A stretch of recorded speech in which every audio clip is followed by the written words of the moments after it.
ಗಣಪತಿನ ಏರಿಯಾಗ್ ತರಬೇಕಾದ್ರೆ ಎಷ್ಟು ಖುಷಿ ಆಗುತ್ತೋ ಅಷ್ಟೇ ಬೇಜಾರು ಆ ಗಣಪತಿನ ಮುಳ್ಸೋ ದಿನ ಆಗುತ್ತೆ ಗುರು. ಈ ಗಣಪತಿನ ಮುಳ್ಸೋ ದಿನ ಚಿಕ್ಕ ಮಕ್ಳಂತೂ ಗಣಪತಿ ಪಕ್ಕದಲ್ಲೇ ಕೂತ್ಕೊಂಡಿರ್ತಾರ ಗುರು.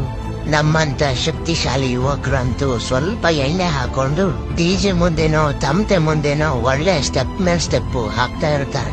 ಒಂದ್ ಕಡೆ ಖುಷಿ ಗುರು, ಡಿಜೆ ತಮಟೆ ಬೊಂಬೆ ವೇಷ ಎಲ್ಲ ಇರುತ್ತೆ, ಒಳ್ಳೆ ಎಂಜಾಯ್ ಮಾಡ್ಬೋದು ಅಂತ. ಆದ್ರೆ ಇನ್ನೊಂದ್ ಕಡೆ ಬೇಜಾರು ಗುರು. ಇಷ್ಟು ದಿನ ಎಲ್ಲೋ ಇದ್ದ ನಮ್ ಫ್ರೆಂಡ್ಸ್ನೆಲ್ಲ ಒಂದ್ ಮಾಡಿ ಖುಷಿ ಕೊಟ್ಟ ಗಣಪನ್ನ ನೀರಿಗ್ ಬಿಡ್ಬೇಕಲ್ಲ ಅಂತ.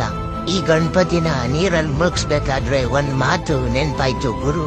ಕೆಲವು ಜನರು ನಮ್ಮನ್ನ ಎಷ್ಟು ಬೇಕಾದ್ರೂ ಎತ್ತಿ ಮೆರೆಸ್ತಾರೆ, ಕಡೆಗೆ ಅವರೇ ನಮ್ಮನ್ನ ಕೆಳಗಡೆ ಹಾಕಿ ಮುಳುಗಿಸ್ಬಿಡ್ತಾರೆ.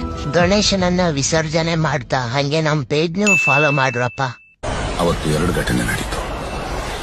ಆ ಜಾಗನೂ ಕೊನೆ ಆಯ್ತು.